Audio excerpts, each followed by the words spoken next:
I was very interested in synchronicity in my youth. That's sort of what got me started reading Jung. But the more time I spent reading philosophy, and especially philosophy of science relative to time, I came to realize that synchronicity, as presented by Jung, is not an explanation of anything. It's the name of a phenomenon, but it is no explanation. In fact, it tells you there is no explanation. The explanation is there is no explanation. It's simply synchronicity. P.W. Bridgman, in a book called The Theory of Natural Law, made a statement which has always guided me in this kind of model building. He said, a coincidence is what you have left over when you apply a bad theory. Do you see how that works? The only thing in the material I Ching, it says that when you consult the oracle, you truly are asking the questions of the universe, of which it shall respond in echo. It's very much like E.T. And more my train of thinking is starting to see the response of the universe. And this is very Eastern in their mysticism. They very much were in the alignment of the moment, that there were signs and symbols that he was so finely tuned to perceive and to accept the revelation. Yeah, you have to be able to perceive almost schizophrenically. Almost. You have to see. I mean, you have to see. We were talking, his name has been bandied about this weekend, Philip K. Dick. What happened to Phil was that the resonance became stronger than the reality, or it became equal in strength, so that by squinting, he could see, 2nd century Rome. Everybody changed into people wearing togas and speaking demotic Greek and everything. Well, that was the resonance of where he was at. But when the resonance comes forward with such strength that the foreground is displaced, they have a name for that. Buggo. And, you got to watch that. On the other hand, if you can control it, it's a source of great richness and inner amusement. Just to see, somebody comes scrambling up who needs their book signed, and you notice that, who you've got in front of you is Charlie Chaplin or Adolf Hitler or some, everyone has these people inside them, and they come and go on the surface. I mean, you aren't who you think you are. You aren't even who you think you aren't. It's very, very tricky, yeah. All cultures are embedded in this culture. On this island, you can find Amazonian Indians, you can find Sufi saints, you can find Satanists, it's all here, probably within walking distance of where we're sitting. Synchronicity, coincidence, all that stuff is very peculiar. I remember, this will be the last anecdote. I was in a restaurant a few years ago in Malibu with a bunch of Hollywood people, and there was this woman there, this French woman, and she wasn't terribly hip, but she had been introduced by somebody to my shtick, and so we were all there, and she said,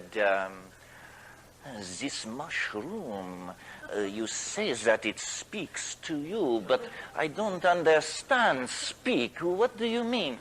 And I said, well, it can take on various persona. For instance, and thinking since she was a film producer, I should appeal to her industry. I said, remember the role that Steiger played in The Pawnbroker? Well, sometimes the mushroom is like that. And at that moment, Steiger leaned across the table to be introduced to everybody. And So then we all shook hands with Rod Steiger. He went back to his table, and Ralph Abraham, who had been sitting across from this French woman and I, watching this whole thing, leaned over and said to me, "You see, Terence, it's just the mushroom's way of showing you that it can reach out and touch you anywhere." Anyway, the mushroom is very much like Rod Steiger. I said to it once, what are you doing on this planet? It said, "Listen, you're a mushroom, you live cheap." This was not such a bad neighborhood till the monkeys went nuts. Which is true, actually.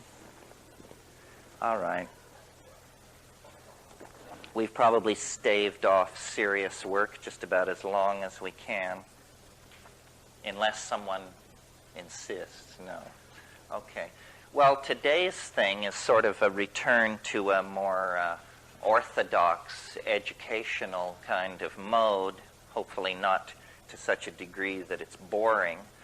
But the agenda is to talk about Hermeticism and alchemy, the way in which this tradition, which is counterintuitive and heterodox, if not heretical from the point of view of Christianity, and what it can mean for the present, what it means for the psychedelic experience, what it means for the notion of the end of history, and how the loss of this point of view has probably done us a certain amount of damage. The great tension in the Middle Ages was between, the late Middle Ages, was between the magical schema, the magical view of human beings, and the Christian view.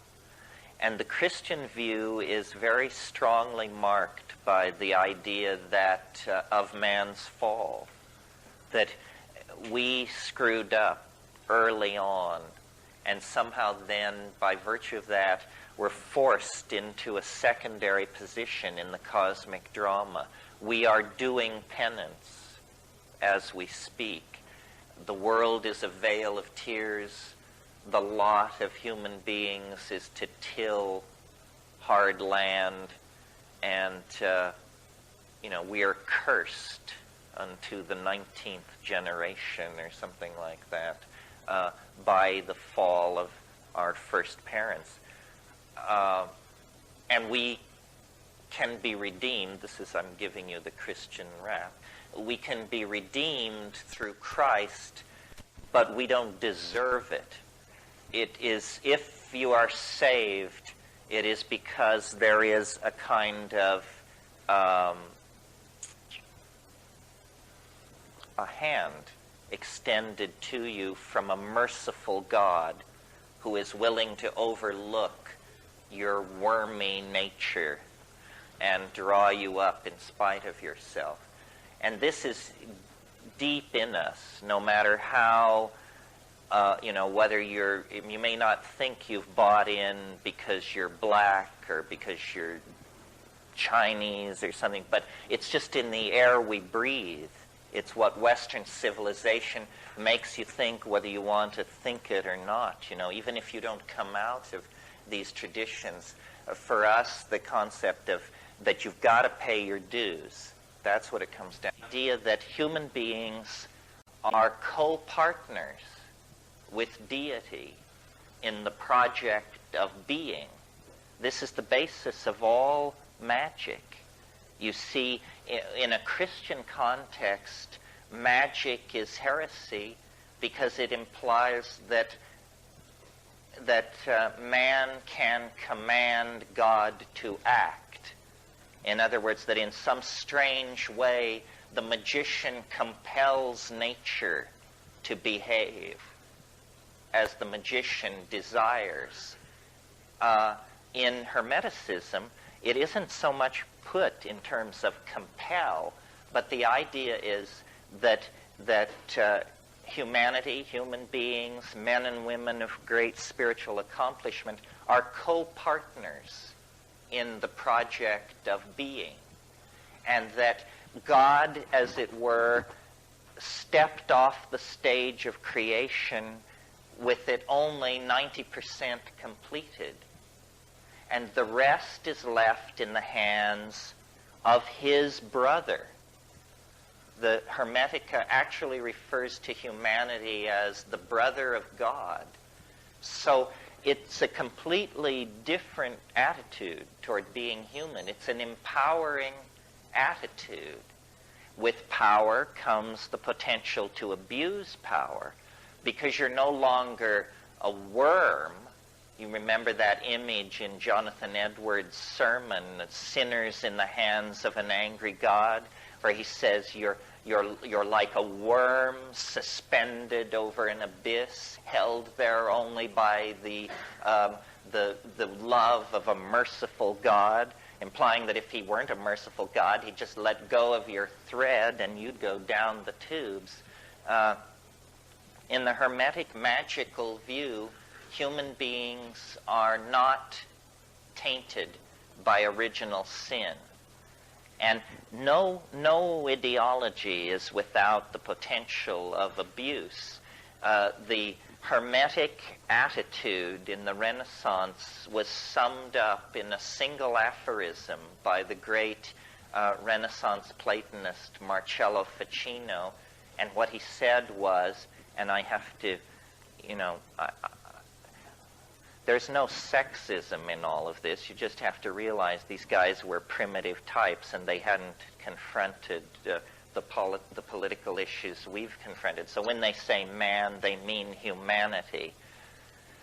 The Renaissance magical attitude is summed up in Ficino's aphorism, man is the measure of all things. And this is a double-edged sword, because in a single affirmation, you cast off the guilt trip. You cast off the view of ourselves as a flawed creature.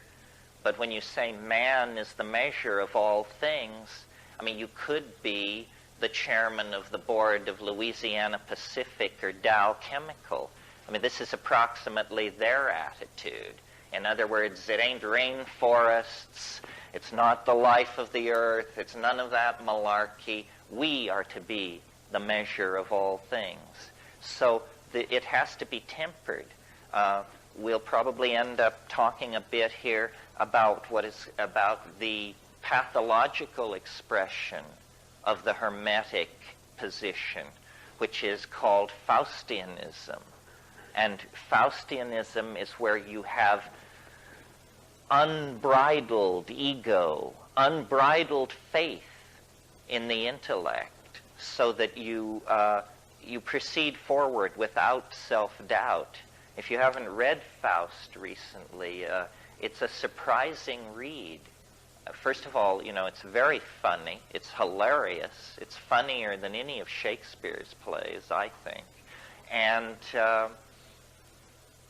the way it ends is the guy dedicates himself to land reclamation and the draining of swamps to build low-cost housing for poor people. People don't know this. They're caught up in the images of the center of the story where, magical power is running rampant. But Faust's final conclusion is that he should do some good work for the least of society and give up these Promethean and Titanic dreams of the mastery of power. Well, a little bit of history about this Hermetic ideal. It's an interesting story in the light of our discussion of time yesterday. Western civilization, in a way, can be thought of as an accumulated series of misunderstandings. And one of the most severe of these misunderstandings has to do with this whole business of Hermeticism. The Renaissance really believed that Hermes Trismegistus was a great teacher of antiquity who preceded Moses, who was in time older than Moses. And they had what they called the Prisci Theologica, the three theologians, and they were Hermes Trismegistus, Moses, and Orpheus, in that order. And the reason that I say Western civilization is built on a series of misunderstandings is because they got it all wrong about Hermes Trismegistus. And there was great confusion and unhappiness in the 16th century when Marie Casaubon, who was an early philologist, attacked the dating of the Hermetic corpus and argued correctly that this could not possibly have been written in a period preceding Moses, that in fact this was post-Christian, written no earlier than the 1st century A.D. This is the equivalent of us finding out that, George Washington was alive in Greenwich Village in the 1930s or something. I mean, it was a completely mind-bending realignment of how people thought the history of the world had unfolded, because they had up to that time thought that when you studied Hermes Trismegistus, you were reading the oldest philosopher in human history. Actually, it's very late. And in a way, this is what destroyed the magical alternative.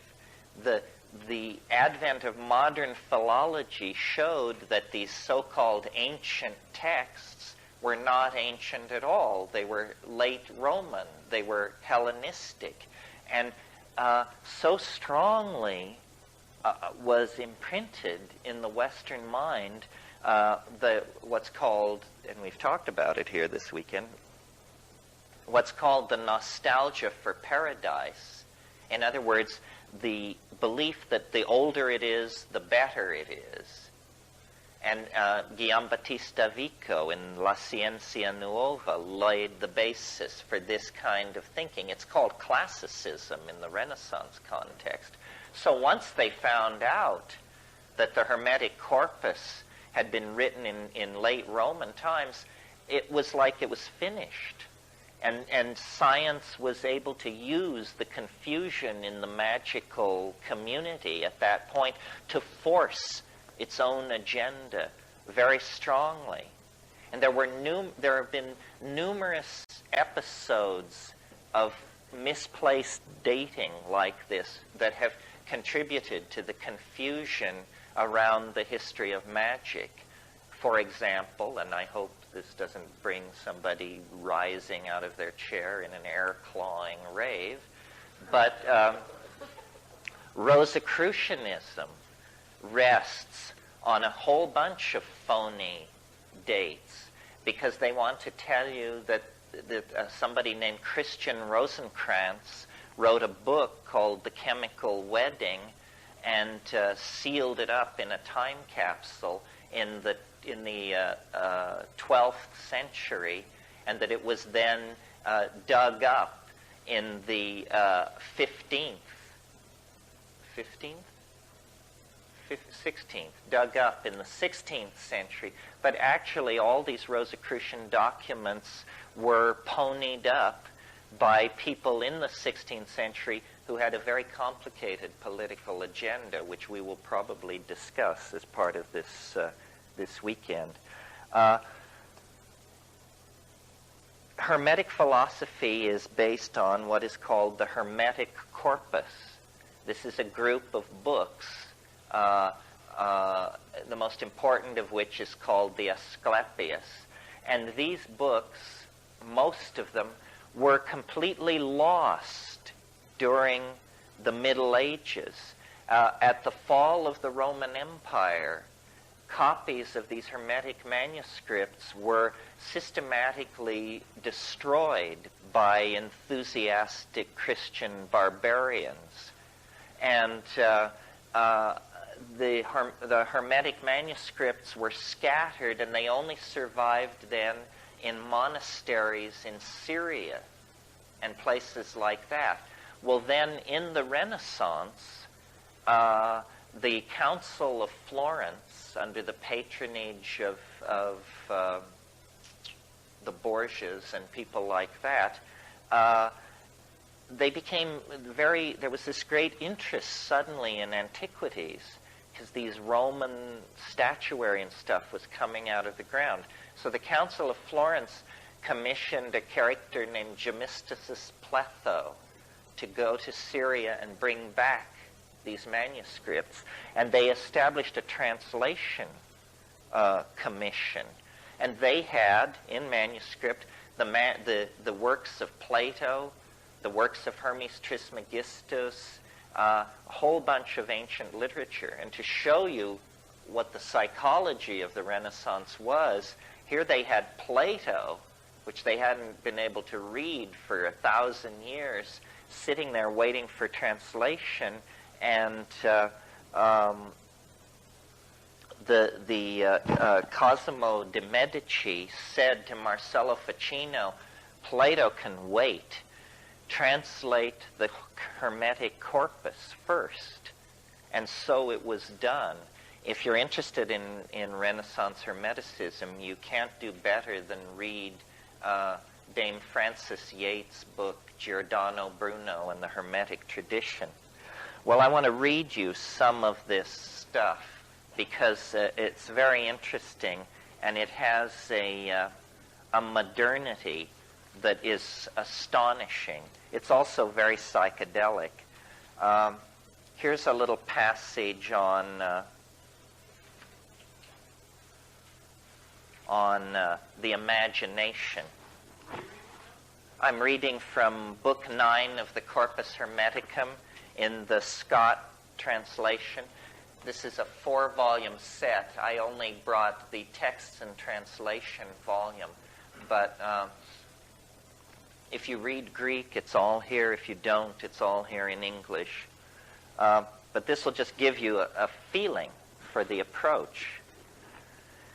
If then you do not make yourself equal to God, you cannot apprehend God, for like is known by like. Leap clear of all that is corporeal, and make yourself to a like expanse with that greatness which is beyond all measure. Rise above all time, and become eternal. Then you will apprehend God. Think that for you too nothing is impossible. Deem that you too are immortal, and that you are able to grasp all things in your thought, to know every craft and every science. Find your home in the haunts of every living creature. Make yourself higher than all heights and lower than all depths. Bring together in yourself all opposites of quality, heat and cold, dryness and fluidity. Think that you are everywhere at once, on land, at sea, in heaven. Think that you are not yet begotten, that you are in the womb, that you are young, that you are old, that you have died, that you are in the world beyond the grave. Grasp in your thought all this at once, all times and places, all substances and qualities and magnitudes together. Then you can apprehend God. But if you shut up your soul in your body and abase yourself and say, I know nothing, I can do nothing, I am afraid of earth and sea, I cannot mount to heaven, I know not what I was, nor what I shall be, then what have you to do with God? Your thought can grasp nothing evil and good if you cleave to the body and are evil. Interesting. Very different from the humble yourself, hard labor, spun wool and watery beer approach of medieval Christianity. Here's an amazing passage. people like to think people thought the world was flat until the Renaissance. This is an incredible psychedelic image of outer space that is 2nd century A.D. Would that it were possible for you to grow wings and soar into the air. Poised between earth and heaven, you might see the solid earth, the fluid sea and the streaming rivers, the wandering air, the penetrating fire, the courses of the stars, and the swiftness of the movement with which heaven encompasses all. What happiness were that, my son, to see all these borne along with one impulse, and to behold him who is unmoved, moving in all that moves, and him who is hidden, made manifest through his works. And it goes on and on. It's very readable. It's very literary. It's highly poetic. It's a celebration of nature. The notion of sin is completely absent, and it rings with a kind of confidence, a kind of joy that was completely running counter to the brimstone and damnation point of view of Christianity. Here's to me, a psychedelic passage. But he who presents all things to us through our senses, and thereby manifests himself through all things and in all things, and especially to those to whom he wills to manifest himself. Begin then, my son Tat, with a prayer to the Lord and Father, who alone is good. Pray that you may find favor with him, and that one ray of him, if only one, may flash into your mind, so that you may have power to grasp in thought that mighty being. For thought alone can see that which is hidden, inasmuch as thought itself is hidden from sight. And if even the thought which is within you is hidden from your sight, how can he, being in himself, be manifest to you through your bodily eyes? But if you have power to see with the eyes of the mind, then, my son, he will manifest himself to you. For the Lord manifests himself ungrudgingly through all the universe, and you can behold God's image with your eyes and lay hold on it with your hands. If you wish to see him, think on the sun, think on the course of the moon, think on the order of the stars. Who is it that maintains that order? The sun is the greatest of the gods in heaven. To him, as to their king and overlord, and all the kings of heaven yield place. And yet this mighty God, greater than earth and sea, submits to having smaller stars circling above him. Who is it then, my son, that he always obeys with reverence and awe? Each of these stars, too, is confined by measured limits and has an appointed space to range in. Why do not all the stars in heaven run like and equal courses? Who is it that is assigned to each its place and marked out for each the extent of its course? And so forth. So it's a nature-oriented, celebratory. It glories in the exercise of the mind. It is not doctrinal. It is not pietistic. It is magical, psychedelic, expansive. And I'm not implying that they used psychedelic substances. The evidence for that is incredibly murky and hard to get at, and probably they didn't. I mean, one of the real tragedies of Western history is that Western Europe is so poor in psychoactive plants. I mean, had Western Europe stayed in touch with the mystery religions of ancient Greece, Christianity would never have been able to force its agenda to the degree that it did. I think you can make an argument that there were psychedelic mysteries in Europe, probably up until the time of the fall of Eleusis. Hermeticism is only one heterodox strain among many that were in existence in Europe in the late Roman period, and that then partially survived into the Dark Ages. I mean, you have Neoplatonism, which is a group of philosophers in the 3rd and 4th century, who Plotinus, Porphyry, Proclus, and that crowd, and they took Plato, the late Plato, and contorted that into a mystical doctrine of emanation. They were what are called emanationists. What this means is you start with, it's either called the One or the Unnameable or Brahman, Atman, or something like that, and then you have a series of declensions into more and more material and more multiplistic expressions of being. These Neoplatonists were emanationists, and their theories about how the universe is constructed have become sort of the unconscious basis of all later magical speculation. They are the people who brought the angels into the picture so intensely, because they were trying to create a descending hierarchy of being from the most high down to the most low. And angels, once set in place, became a real problem for Christianity, because they are not very easy to distinguish from the old stellar demons of paganism. Paganism was largely the belief that the power of the stars could be drawn down to earth through sympathetic magic, really, by setting up resonances in a ritual situation. You could draw the power of the stars down into your projects and your intentions.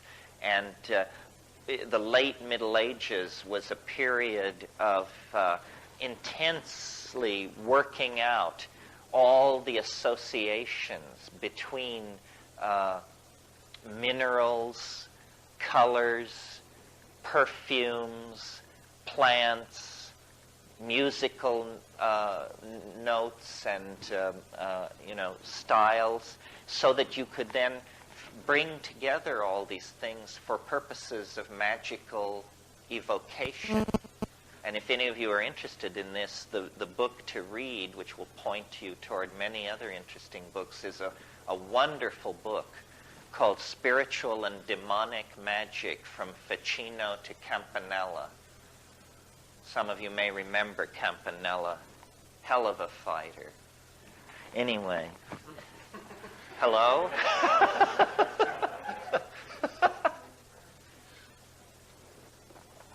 And in the Renaissance, over a period of about 3 generations, this became a real problem, because what starts out as angel magic ends up as out-and-out demonic conjuration. Something which I've noticed my 14-year-old son has an incredibly unhealthy interest in, which I did as well at his age. I hope it's not the family curse coming back.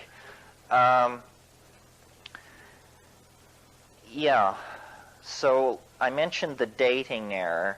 It was Lactantius, who was one of the fathers of the early church, one of the patristic writers. That's that generation of theologians that followed Christ, who canonized the Christian religion. And he placed Hermes Trismegistus as older than Moses, older than Pythagoras, older than Plato. And then it wasn't until Marie Casaubon corrected that problem. See, we forget how the really transformative breakthrough that was represented for Western Europe by the recovery of all of this ancient literature. It had been completely lost And also a misimpression that probably needs correcting is I think most people who are not schooled in Western history think that the further back in time, the more quote-unquote superstitious people were. This isn't actually the case. It isn't a case of the further back in time you go, the more belief in demons, magical conjuration, and stuff like that you get. The 10th, 11th, and 12th centuries in Europe were periods of remarkable piety and intellectual cohesion. Of course, it was also some kind of a fascist nightmare. That's how they achieved it. They had stamped out paganism. They had pushed heresy and heterodox thinking to the very distant frontiers of the empire, of the Holy Roman Empire. And people were not superstitious, and people were not obsessed with horoscopes and conjuration and this sort of thing. Where that all began was... where it reached its culmination is in the 16th century. The 16th century, the 1500s, it was the most magical, obsessed century in the last 10. And alchemy and conjuration and talismanic magic and sympathetic magic, all of these things flourished really not as a throwback, but as a kind of prelude to modern science. Modern science is an incredibly demonic enterprise. And we will see, as we discuss this stuff, that in a curious and rarely discussed way, the program, the agenda of magical dissidents in Europe have been entirely achieved by the forces of what we call modernity. It's simply that it has been done in an entirely secular metaphor. I mean, if you take even the trivial belief about alchemists, that they were concerned with changing lead into gold. And of course, that isn't what it was about, but there were plenty of con artists running around on the periphery of these deeper scenes who were claiming they could change lead into gold. Well, in the 20th century, we routinely change lead to gold. You do it with neutron bombardment in particle accelerators. And of course, it costs far more to do it than the worth of the gold that you get out. But that really wasn't the point, was it? It was to prove that it could be done. The dreams of creating the homunculus are dreams that dovetail directly into the aspirations of modern biology, genetics, so forth and so on. The great chain of being of Aristotle is animated, given a dimension of motion, and lo and behold, it becomes the Darwin-Wallace theory of evolution. Merciliade talks about this, about how all the alchemical dreams of the 15th and 16th century have been brought to fruition in the 20th century, but again, in the absence of magical rhetoric, but certainly in a spirit of magical and Faustian recklessness, for sure.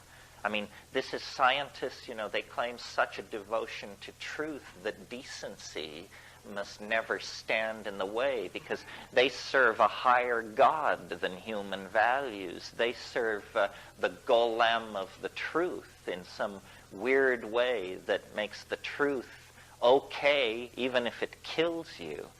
I studied philosophy from Paul Feyerabend, and he used to say at the beginning of his Epistemology 101 course, I will teach you to recognize the truth, and I will teach you to ask the question, what's so great about it? So now you've got the truth, so what's so great about it? It was 1460 when these manuscripts were brought to Florence. The Cosimo de' Medici immediately ordered Ficino to abandon his work on Plato, and the Pymander, which was one of these books, it was the only one which existed in Europe, even in partial form during the Dark Ages. Cosimo died in 1464, but the translation project went forward, and just so you understand, the developmental process in Western magic goes back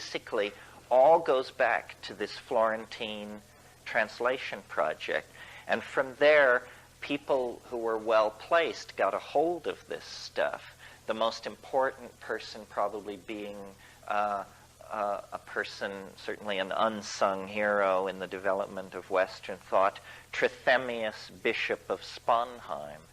And Trithemius wrote a book. It was really a manuscript. It was never printed as a book in his lifetime, but later, called the Stenographica. And in it, he put forth many of these magical doctrines and also encryption methods for code making and breaking, so that this stuff could be circulated under the eyes of the clergy without causing a problem. And then the development of Western magic splits into two strains. The Bruno strain, Giordano Bruno. I understand he's running for President of the United States this year. Giordano Bruno and his school, he was a Franciscan monk who ended up being burned at the stake. His sin for which he was burned at the stake was he was sitting on a rooftop of one of these Italian city-states one evening, presumably smoking some pretty decent boo that they'd brought in from North Africa. And he was looking at the stars, and it occurred to him, these things are suns. These little points of light are like the sun. Jesus Christ! And in a single moment, the universe became infinite. And he said, if these are suns, and he just, his mind was boggled, literally. I mean, can you imagine inside the medieval worldview where they have these concentric shells of angels and demons and all this? Suddenly, this guy gets it in a single moment, and he sees that the universe is infinite, and he begins to say so. And this is against Aristotle.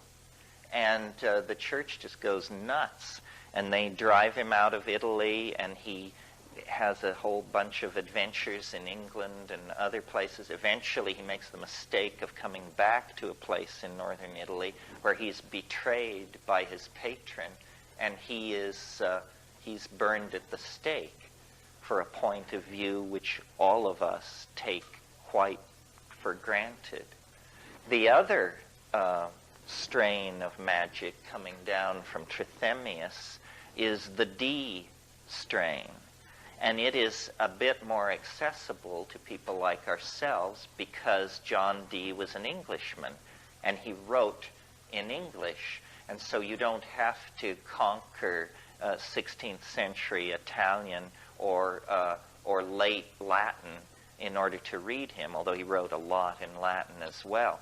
Dee is a very interesting character, worth spending some time on, because Dee is the last person to be able to unify into one worldview science and mathematics and magic and astrology all together.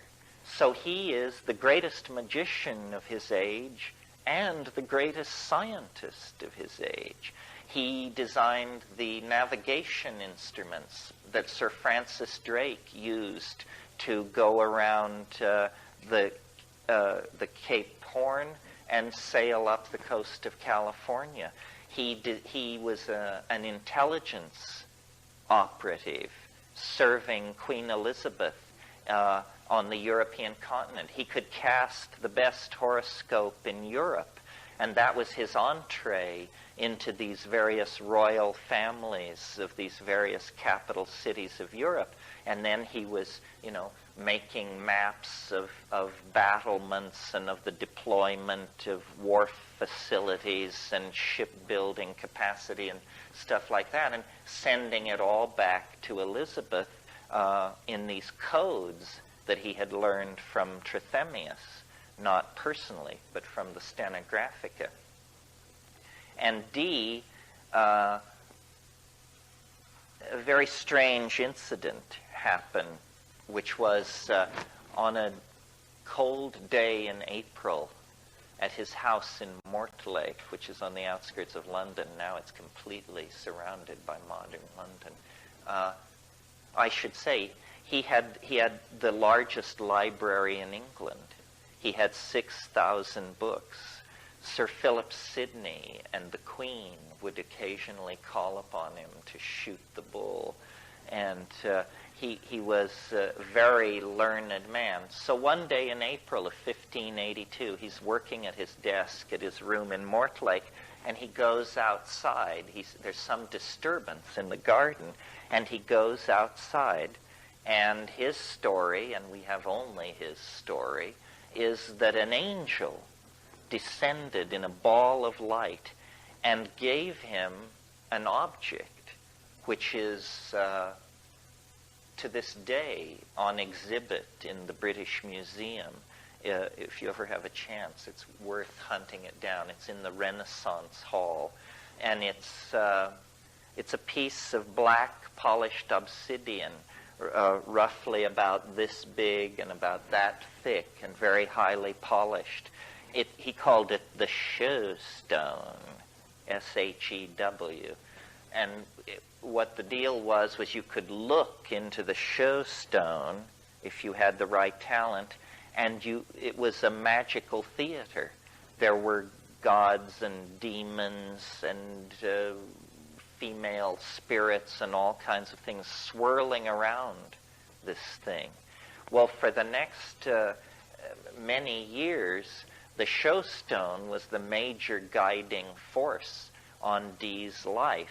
And a guy came to him named Edward Kelly. And Edward Kelly, legend has it that he had no ears, which in England at that time meant that you had committed some infraction in the province and they had removed your ears. It was the mark of a con artist. So you couldn't fool anybody else. They took your ears off. So then if you met somebody with no ears and a big scheme, you knew to keep your wallet in your pocket. So this guy Kelly had an immense facility with this Shew Stone. I mean, he could just sit down with it, and it is one of the most puzzling and undiscussed episodes in the evolution of Western thought. The straight people just say, whoa, this is a bunch of crap, this guy Kelly. First of all, Dee was married to a much younger woman named Anne Dee, and at one point in the 10 years or so that Dee and Kelly were together, the angels of the Shew Stone gave very explicit instructions that Dee should allow Kelly to bend down. He says, and in the light of God's will, it was done, he says in his diary. So this guy was a Sharpie for sure. However, it's very puzzling because if he was a con artist, he must have been a con artist of immense cleverness, because often the way the Dee angels would work is they would deliver very, very long messages in Latin backwards. And Kelly would just dictate this stuff at a very rapid speed, and Dee would write it down, and then they would put away the show stone, and then they would very laboriously rewrite this stuff from back to front, and then there would be these long, coherent harangues about what they should be doing, about which courtly figures they should support with money, and who should be introduced to who. It was very political, you know. Well, what kind of a polymathic talent was Edward Kelly that he could invert whole pages of Latin and reel it off and then have it be reconstructed and make sense? Also, there are, you see, this, we know about this because Dee kept a diary over the years that this was all going on. It's one of the most astonishing books in all of English literature. And until the last 10 years, the 1658 edition was the only edition ever published. It's called A True and Faithful Relation, or in full, A True and Faithful Relation of what passed for many years between Dr. Dee and some spirits, with annotation by Maurice Casaubon, the guy who did the correct dating on the Hermetica. And it's very interesting reading. It's, as I say, one of the most puzzling incidents in the whole history of science. What Dee was doing was eventually he came to rest at the court of Rudolph II, Rudolph I of Bohemia, who ruled from Prague. Now, you have to understand, is that a handout? Yeah. Is there evidence of drug use by Dee? Not strong enough to warrant any getting thrilled about it. The great awareness of drug use came slightly later, and strangely enough, the drug was opium. It's interesting, the history of opium. You know, we think of opium and its derivatives, junk and heroin, as just the lowest, well, maybe crack is now the lowest of the low, but anyway, it's a real scuzzball drug according to most people's opinion. But did you know that they had been using opium for 3,000 years before anybody noticed that it was an addicting drug? It was not ever noted that opium was addicting until 1611, when John Playfair, a very famous English physician, wrote a book in which he commented on opium and said, once one has begun the habit of opium, it must be maintained unto death. In the 30 years after Dee, there was a great hermeticist and alchemical thinker named Paracelsus who arose on the European continent. Paracelsus is an interesting guy. He's essentially the inventor of drugs, because he was the first person to extract herbs and to get this notion of the essence, that if you have a medicinal plant, then there's something in there which you want to get out and concentrate. He called his school of alchemy iatrochemistry, the doctor's chemistry, and he invented pills of the ordinary sort, and he said, "I have made a great discovery. The center of my alchemical opus rests with the magic of laudanum," which was, of course, gum opium. There was a craze in the late 15th century among alchemists for opium. The alchemist von Helmont, he signed some of his alchemical tracts Dr. Opiatus. He was the first croaker. Hey there, thanks for listening. Wizards of Word is a passion project of mine, and every like, comment, and subscribe really helps the channel out. If you enjoy this video or get something from it, please consider smashing that like button or giving a subscribe. I'd really appreciate it. Thanks.